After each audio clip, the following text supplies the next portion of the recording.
I think we've got a really great get. You know, our #1 prime guest. If you want to have someone join and have a nice chat on Flag Day, there's no better person to get than our guest that we have joining us today, none other than Betsy Ross. Thank you. Wow. Well, thank you so much for inviting me. Of course. Gracious, so many friends here. Wonderful crowd. Please. And we're really pleased to have you folks join us today. I'll have a few questions, of course, for you, madam. And many of our friends in our audience may as well. I think it's a really exciting opportunity.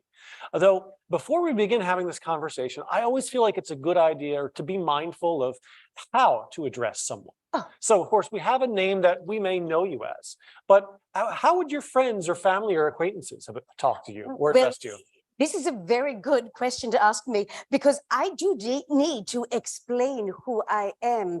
I see that everyone seems to know me best as Betsy Ross, and I should confess that I was called by the name Betsy Ross when I was 24 years old. It shall not take much for them to look at me and know that I am not 24 years old. And certainly, therefore, my name has changed. If I were to say all my names together, Elizabeth Griscom Ross Ashburn Claypool. Yes, more names than a person needs. But 'tis because I have been married 3 times. And so therefore, I am known best of my own time, in my own age that I am, as Elizabeth or Betsy, my nickname, Claypool. It is my 3rd husband's name. And I've been called Betsy Ashburn. That was the name of my 2nd husband, Joseph Ashburn. And it appears that everyone wants to remember me best by my 1st husband's name, when I was called Betsy Ross. So probably, my dear sir, it would be best if everyone just calls me Betsy.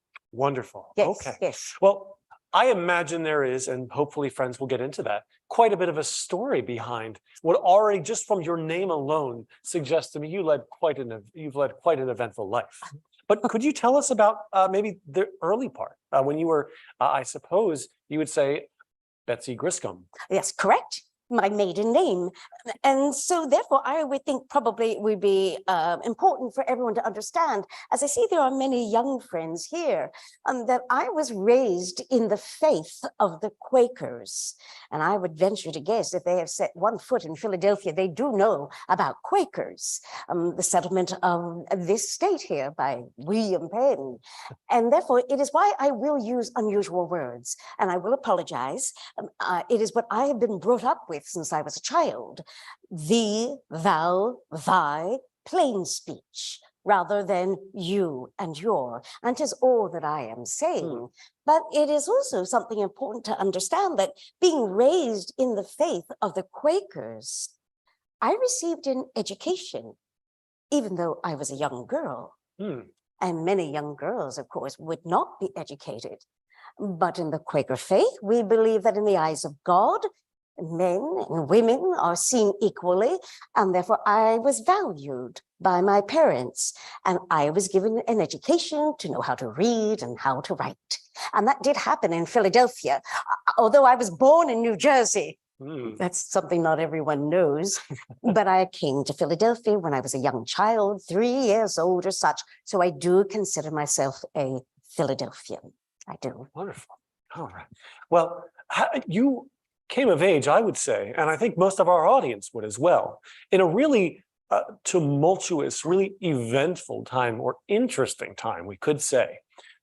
In those early years, your young adulthood, the 13 colonies, including where you lived and where we are now in Pennsylvania, were continuously butting heads with the government of our mother country, of Great Britain. What was that experience like for you or for your family at that time? I think that thou hast said it best with the words that thou use, tumultuous. That is exactly what it is. It was a time of uncertainty. We did not know the future. It meant that we all were making choices. it is not always easy to make a choice when we are young. And I was young. And again, as I said, I was in my 20s. And here we are talking about, well, shall we find ourselves free? Shall we not find ourselves free? Shall we be loyal to the king? And everyone must make a decision one way or the other. Or they shall be as most of the Quakers did and choose to be neutral. And that's not an easy choice either, because then no one likes you. And it appears that everyone thinks that thou shalt be suspect. But for myself, again, the choice was with my first husband, John, that we would consider ourselves to be supporters of independency. Did you run into any trouble with members of your faith or members of your family for doing that? We did run into difficulties with it. Quakers were to be pacifists. We were not to fight. And there were many who chose to do so. And so therefore the choices that we made, even for my own self, when I married my first husband, John, he was not a Quaker, and I chose to be able to elope and go across the river to New Jersey. I was married in a tavern. That was quite a rebellious activity. Perhaps that has settled throughout the rest of my life there, I guess. Might have been a little bit of fun though, right? I suppose. But once the revolution breaks out and you have these choices, what happens next in your life? How did this Revolutionary War affect you and your loved ones? Oh, the war affected everything.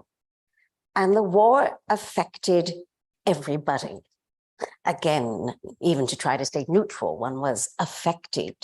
And for myself, it affected in different ways as it began to rise in hostilities. It made it difficult for me to continue my trade. Perhaps they do not know, but I should share with everyone. I am an upholsterer by trade, and so I dress homes. And the cloth that was being used was usually imported from Britain. And then when we said we couldn't import the cloth, well, then where would I find work? That was difficult there. And then when the war itself came, my first husband, John, he was part of the militia. And so the militia that was raised, and then very sadly, he died in part because he was willing to work with the militia, and he found himself in a circumstance, well, as I told my grandchildren, in guarding the gunpowder, there was an explosion. Perhaps there was a bit more to that, but suffice it to say, he was a supporter. So here I lost my husband right before the war began. And then my second husband, Joseph, well, we had married right after the resolution for the flag was made, very shortly afterwards, and Joseph was a mariner. So the risk at sea was great, but he went as a privateer, which was an important job to have, and then his ship was captured. And my second husband, Joseph, once he was captured at sea, he was taken to prison outside of London at Old Mill, and he died in a prison. And I never knew of his death until the end of the war. And great sacrifices I have made. A lot of sacrifice. It really is incredible to think how much that would have affected your life at that time. And I confess, we haven't even gotten into what I think most of our friends best know of your experiences in that era. You mentioned the flag resolution, and of course, that is what we are celebrating today. And there's a lot that we may hear about you and that flag. So perhaps could you tell us a bit about the American flag? I would love to, if Al has that moment to listen a little bit, because I want to be able to clear up some discrepancies and some falsehoods that I discover that some friends of my time have about me. It seems that there's many who think that I was the one who designed the flag of the United States. And I can promise everyone that is not exactly how it happened. I will never, ever lay that claim for myself. Rather, thou must understand, as we spoke of just a moment ago, as all this tumultuous times came about, as we began to form navies, we began to form armies. I do believe I heard today is the birthday of the army also. Yes, it not? indeed. It is indeed. It is indeed, is what I thought also, this June 14th. But as that came about, and we began to recognize we must form our own armies, our own navies, one of the most important things for a navy was to be able to have flags. And so flag makers began to make flags that were not exactly like British flags. And such women as Margaret Malley and Cornelia Bridges, these are names that perhaps thou dost not know, but these were women who started to make flags for the Alfred, the Reprisal, ships that the Continental Army had begun to be able to commission to be having made. Women began to put their efforts into the war. And I too became one of those women. I joined with other flag makers.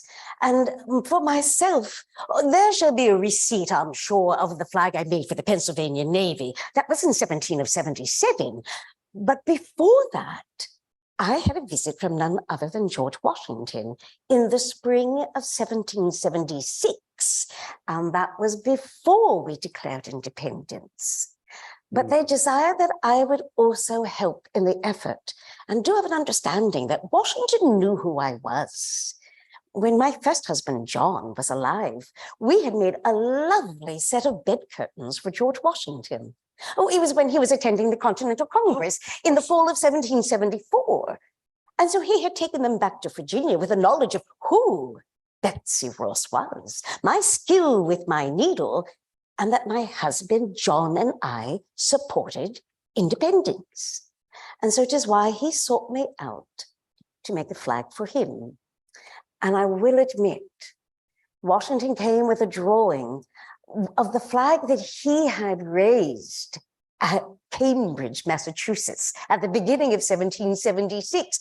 And it had stripes upon it. I had not chosen those stripes. But he had flown a flag with the Jack of England. Oh, do tell them, what did that look like, sir? Oh, yes. So, and would you know it as a Grand Union flag? It would look very similar to this, except for the canton. That's the term for that corner of the flag we know that has this a new constellation, to quote the Flag Act of 1777. It has this new constellation of stars. There would be no field of blue. There would be no stars. You would have your 13 red and white stripes, and then the flag of Old Britain in the corner there. That's probably the flag he was looking for. That's exactly the one Washington had raised, with crosses of St. George and St. Andrew. I can understand why we wouldn't stick with that one. But that was the problem. Washington came with a dilemma. Yeah, he had raised a flag with Britain's flag. And then we were so close to independence. Now, if we declare ourselves free and independent states, do we want to fly the flag of England?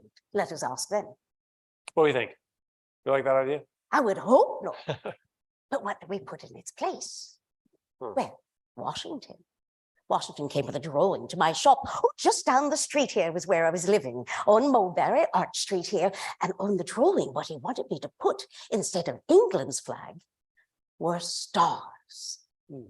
Now, mind you, I had not chosen those stars any more than I had chosen the stripes.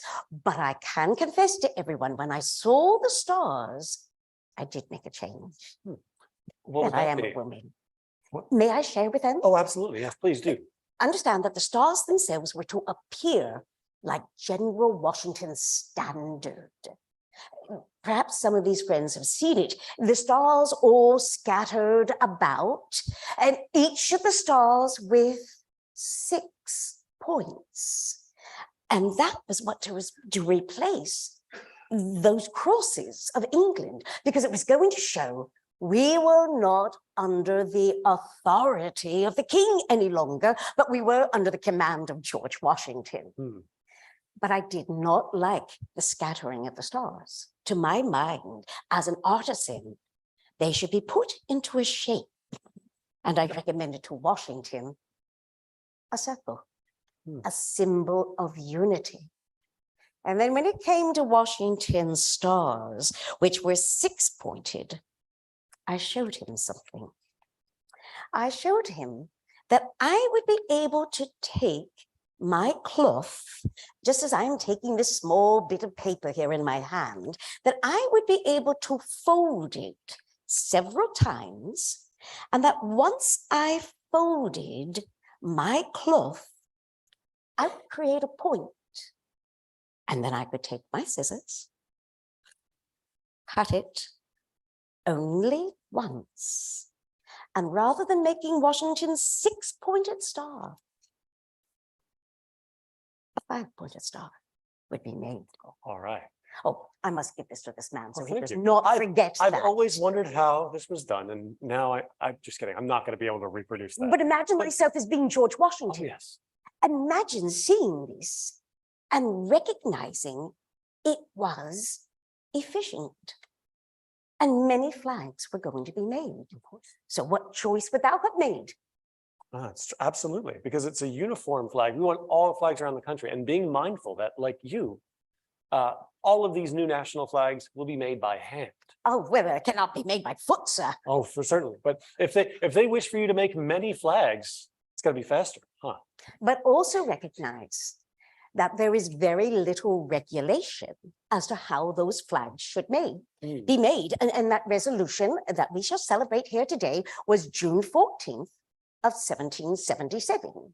And it merely said that the flag of the United States should be made of 13 stripes, alternate red and white, and that the Union be 13 stars, white in a blue field, representing a new constellation. Did it say the direction of the stripes? Did it say the arrangement of the stars? Did it say that the stars should have a certain number of points? It did not. So much is left to the whimsy of we flag makers, who are mostly women. And so some shall make the flags with 6-pointed stars, 7-pointed stars, some scatter them about. I put my stars into the circle as a symbol of unity, and I make my stars 5-pointed. And will I confess? I think my flags are better. My humble opinion. Now, I've enjoyed, asking these questions of you, but I do want to be sure, and though I wanted to give an opportunity, if any of our friends in the audience, we have quite a crowd here. We have students gathered and others. Would any of you happen to have a question? I don't know if anyone, go ahead, my friend. Did you have any children? Did I have any children? How delightful. Thank you for asking that question. How many times was I married? 3. So the answer is not short, but I shall say it quickly. Okay. I had no children with my first husband, John. We were married only 2 years before I lost him so tragically. And with my second husband, Joseph Ashburn, I birthed him 2 daughters, Ursula and Eliza. I lost my Ursula when she was but a year old. So Eliza is my oldest living child. And then with my third husband, John Claypool, trust me, third marriage has been the charm. We've been married 30 years or more. And I have birthed him 5 daughters, Clarissa, Susanna, Rachel, Jane, and then I lost my Harriet, my youngest. But I was almost 44 years old when I birthed her. I was fortunate to survive the birth. So I have birthed 7 daughters and seen 5 live to their adulthood. And my daughter, Clarissa, she is a flag maker with me. Why, I left my home here and I have left Clarissa Wilson, my daughter, sewing flags today. Oh, the home just down, as you would say, Mulberry Street, or some of our friends may know it, Arch Street. Where are you living in your retirement? I shall admit I have lived several places, several homes, and although today being a special day and being at the home was being done on Front Street, and 'tis there that I live with my family. And of course my daughters do help me with flag making, as do my nieces. May I confess, we are having some of our most prolific years of flag making. I am working with an artist, William Barrett. Oh, he is at my home today also, and he is painting eagles on the cantons of the flags. And then these flags that I am sewing stripes for with my daughter Clarissa are being sent across the Ohio Valley. And these presentation flags are being given to the Indians for offerings of peace. And they do not have 13 stripes. They have 15 stripes. I'm not a young woman. I have seen our nation change. I have seen our flag change. Oh, well, thank you for explaining that. Of course, of course. Well, How do we go from one to the other? oh, yeah. Questions from one to the other, but we've done it. Take another So one, we have, please. yes. Do any of our other friends have a question? We'd love to hear from you folks. Oh, friend, yes, sir.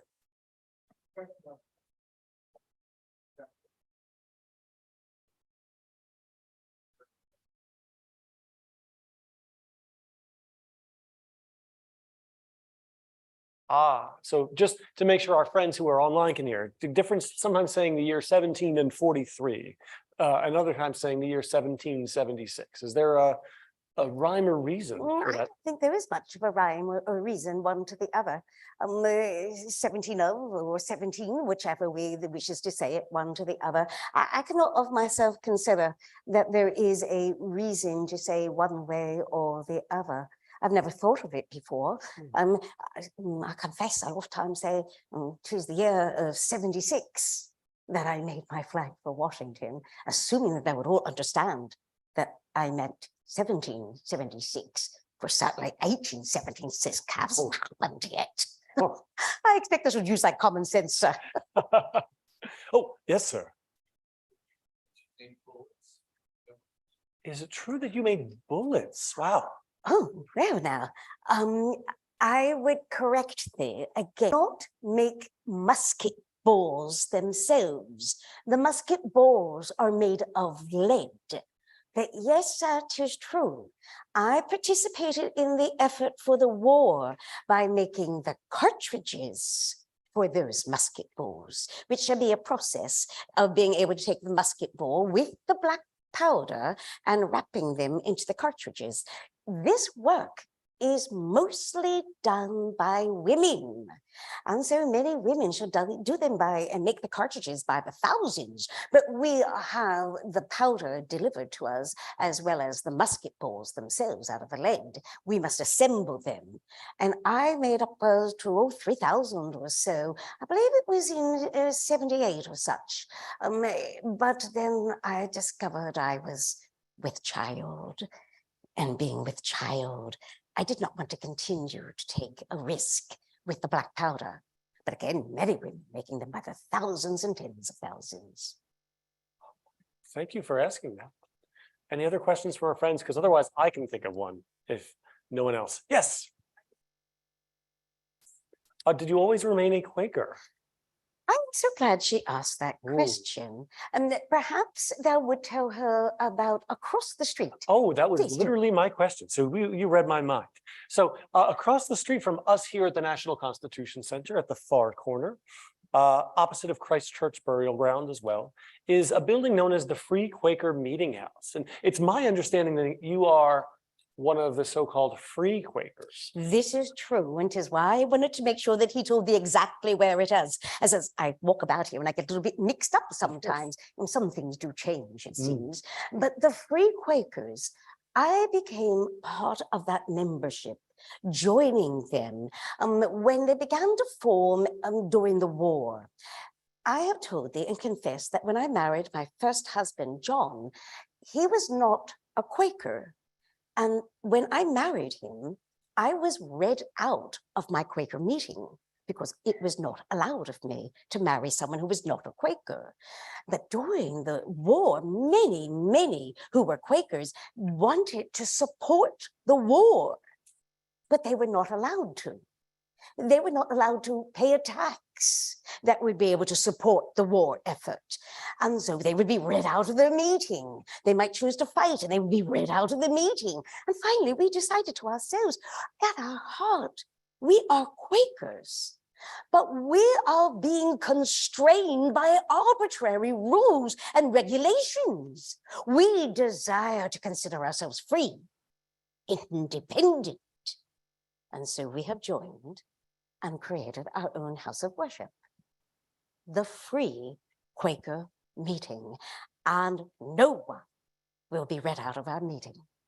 So if thou shalt find a young man that thou loves, and he is not of thy faith, follow the light within. I will not judge thee. And if thou shalt decide that thou wishes to take up arms and defend thy country, I shall not judge thee. Follow the light within. We are free Quakers, and I promise I will be. Well, thank you for sharing that. It's a really incredible history, and I suggest Walk anyone to see take what choices they Of make. course. And I suggest anyone take a look. It literally is across the street from us at the National Constitution Center, and across the street, I'll say, from the grave of Dr. Franklin as well. Oh yes, But we had a friend online ask, and my colleague Madison passed that along. Someone had asked about the colors of the flag, because we remained essentially as the old mother country, red, white, and and that's blue. exactly the truth. They were stolen from the flag of England because they mentioned that red ensign, that British flag that had a red field and the crosses of St. George and St. Andrew, and that could truly be considered as the grandfather of the flag of the United States. And then, of course, Washington using a flag with stripes upon it, and yet still the crosses of the king and the Union of the flag, the canton, and that could be considered the father of the flag of the United States. But the joining together of stars with stripes, this is what made our flag truly, but the colors from the flag of the mother country. Of course. Yes. And that is one where, whether it was yourself or you had mentioned other flag makers, that you had said that Flag Act of 1777 left a lot of creativity to your circle representing the Union, but it did say which colors you had to work with. It did, but let us be honest. Many flags are also made with stripes of red, white, and blue. And even Benjamin Franklin, when he was in Paris, of course, many of those flags that were coming about, and he's seeing them about, and they are red, white, and blue. Because, well, that was sometimes still a recognizable way to say it was different than other countries. And that is the purpose of flags. The purpose of flags is for identification. And so, yes, we were known by other flags too. Even some of those flags the militias used, like Benjamin Franklin also mentioned. Oh, remember, some flags will have trees on them, but they're American ships. And some will also have what? That coiled. Oh, yes. Rattlesnake. Yes, yes. yes. There's even some with a crescent moon or a palm tree, Yes, pine tree. Yes. Quite a lot of variety, really. South Carolina had some militia, so there are different flags, but all together they showed one aspect or another of rebellion. But a unifying flag was needed to join together all 13 colonies, and that became the flag with stars and stripes. Wonderful. Now, I feel like we are nearly out of time, but I wanted to see any of our friends in the audience. Did we have any other questions for Betsy here? Otherwise, I might. Oh, yes, go ahead, my friend. Was the American flag the only flag design you'd ever made? The only flag that I have ever sewed, or yeah. I suppose that in all honesty, having first made one for Washington with stars and stripes, it was the only flags I have made for the most part, and mostly they're for ships. But I have indeed, as I have said, with Mr. William Barrett, I've been making flags that are being presented to the natives, and I also am making fort flags. They are 24 feet long, and they shall be sent to the New Orleans and that port. I am well aware that the flags I sew will go all across this fledgling United States. But I won't make a flag for another country. That I can promise. I will not. All right. Well, if I don't have any other questions from friends, I have one I think I'd like to ask. Oh, please do. I'll tell you, there is these in these days, there's a bridge that bears your name in Philadelphia. And there are others. Excuse me, one Yes. moment. Would thou please repeat that to me a little slower? A bridge that bears your name, believe it or not. Is he lying? A bridge? Yes. With my name upon it? Oh, yeah. And my thought was, are there any other ways, if you could think of how you would like your legacy to be remembered, besides that edifice, what would it be? I'm so amused. Oh, of course. Thou hast said a bridge. Please do tell me that it goes across the Delaware. That sure does. Oh, I'm glad to hear that. At least, all right. A bridge. I ponder that. And yet there's something about a bridge that is also symbolic. Mm. Bridges join us together. They allow us to go from a place we are aware of, that we know of, that we are familiar with, and go to where we are not familiar with, and where we can learn, and where we can unite together with others. I don't think it's so awful that a bridge would be identified with me, as I think about it a little further once I've gotten over my surprise of it. But to ask further about whether any other legacy I would think for myself, I only consider that I hope that I will be remembered by my children, and certainly by my grandchildren, as a woman who was resilient. And I did not choose to be resilient. I had to learn. Everyone shall face adversity. Everyone shall face sorrows. It is how we choose to take those sorrows and adversities. Will we move forward, go over the bridge, or will we only stay in our own world? The choice is ours. I hope others will think of me as a woman of resiliency. Well, thank you so much. I certainly will. And I hope our friends will as well. Thank you all for joining us. Thank you so much, Betsy. Thank you so It's much. always a pleasure. Thank you. Thank you. Thank you, sir. Thank you so much. It was really fun. Flags are being made. Please come. I think Clarissa is still there. Oh. She's waiting for me to get back there. I'll have to get one. Thank you so much. Good day. All right. Thank you, folks. Thank you, friends. My water. Yes. Oh.